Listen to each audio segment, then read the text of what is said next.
Welcome to the Slop Farm. Enjoy the video. In this video, I will show how to replace door speakers. First, gather your essential tools, including a trim removal kit, a Phillips head screwdriver, and a small flathead screwdriver. You'll also need your new 5-inch speakers and any necessary wiring harnesses or adapters.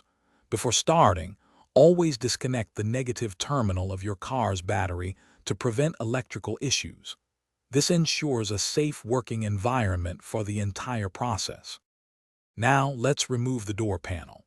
Begin by gently prying off the small trim piece located behind the interior door handle.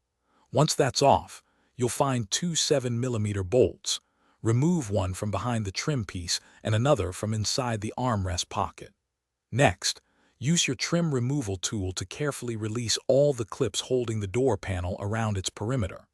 Finally, lift the entire door panel straight up and disconnect any electrical connectors. With the door panel off, you can now access the old speaker. You'll see it's held in place by four 6mm bolts. Unscrew these to release it. Carefully disconnect the speaker's electrical connector from the car's wiring harness. Now, take your new 5-inch speaker and, if needed, attach it to the appropriate adapter plate. Connect the new speaker to the car's wiring using the new harness or adapter, ensuring a secure fit. To finish up, reconnect all the electrical connectors to your door panel. Carefully align the panel with the door frame and firmly press it into place, ensuring all clips engage properly. Reinstall the two 7mm bolts and snap the small trim piece back into position. Finally, reconnect your car's battery and test the new speakers to ensure they are working perfectly.